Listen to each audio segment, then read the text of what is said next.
Hello, Just Too Good here. Happy Throwback Thursday. Today we're taking a look at an Alpha Team ATV set. This has 132 pieces, released in 2000, and has 2 minifigures and retailed for $30 back then. Now, usually by this time I'd be taking a look at a Paradisa set in my rotation, but I so ran out of those. I mean, they never appear on eBay sealed, and I'm missing about 4 of them, and they're 4 of the rarest ones. Either way, to unbox this sucker, seems to be a European box because it does have those 2 little hole punchers right there. And here's everything in the box. Some bags, some treads, and a whole bunch of promotional material, and then of course instructions. So here's the set all built up. Now let's take a look at those minifigures. So this is Agent Flex. I love that guy's face. I mean, it just looks really funny with the wide open mouth. He looks very enthusiastic. Now, the design for his torso and everything looks pretty cool. No back torso printing, older figure, classic Lego, Just Too Good meme. And here is Agent Cam. That isn't really accurate because the Lego version of that is like this big. So that being printed on there, it doesn't really make too much sense. But love that face print. It looks kind of funny. I don't know. It looks very un-Lego-like because it's different from the kind of modern minifigure eye designs and everything. But I do love her hairpiece as well. It's always nice getting it in that color. So back to build, here are the 2 builds. You have the ATV and this little submarine. Now, the submarine actually goes on the back of this ATV, and it just kind of rests on the studs right there. But if you take that off, you get a better look at the ATV. You can see this front one right here actually uses some rare pieces. We have this little windshield in this nice dark blue translucent, which only comes in this set in that color. You can see inside they have this nice 1x4 print. The sticker up front right here is sort of falling off, but it's not as bad as the sticker on the little submarine, which we'll get to in a bit.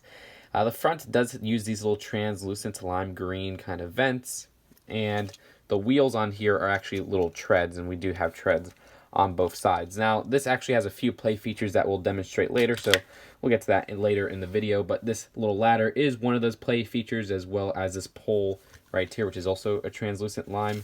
And that kind of goes along with this hook right here, which is actually a winch, so you could lower it by putting it this way, raise it by putting it this way, and then lower it by twisting it that way.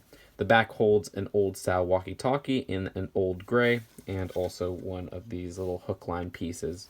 The back trailer is a very simple build, not too much going on there, but of course that is because it's supposed to hold this little submarine, which is a little bit hard to put on. And then you can see the submarine itself. This was the sticker I was talking about that is literally falling off. My copy of the stickers, I guess, since this was a very old copy that was still sealed, they were just kind of falling off of the page already, and they lost a lot of their adhesive. What's weird, and I've never really seen this, is that they actually include an extra sticker that's not used in the set.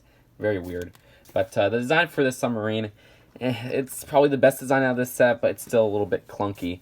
I do like this piece right here, just like that windshield on the actual vehicle. This is exclusive to the set in that color.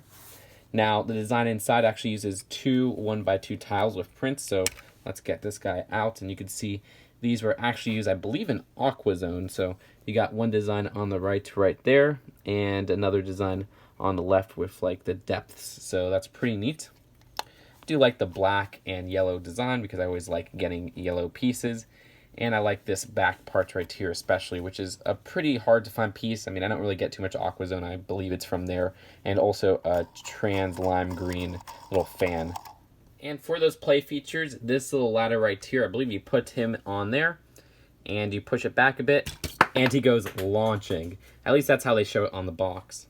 And then for this next play feature, you have to put it on a raised kind of area. So you put the little vehicle on there. Then you use this hook, which you could just kind of rest on this rod when you're not using it. You attach it to this.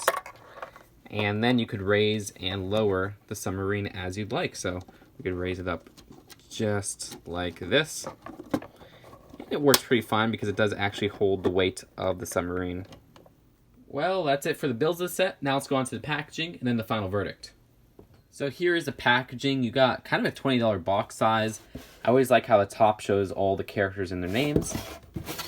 And then the back, you can see, has some alternate builds, which don't really look too much better from the main build, but it also shows how it has a comic. And that comic is on the back of this little instructions, which it's the last few pages, or not really the last few pages, but more of like half of this instructions, which I do like the artwork. I always like some classic Lego artwork. It's almost like a Lego Superheroes comic, which I don't even know if they still do those. Do they still do those? Yeah, actually, I think they did, because I think I saw one with Spider-Man Homecoming. And oh, that's kind of cool, because I think those are the Mission Deep Sea ones right there, the little skeletons. I'm not sure if those were in year 1. But this is sort of almost a deep sea set, so I guess it kind of makes sense. And there you go. And then right there, they even advertised the Lego Alpha Team game, which was on Game Boy Color, one of my favorite systems, for nostalgia reasons. You see the alternate builds on the back again. They do have the 2001 catalog. Not sure if I covered this. If I didn't, expect a video for this soon. If I did, I'm sure it's somewhere on my channel. I might even put it up here on the cards.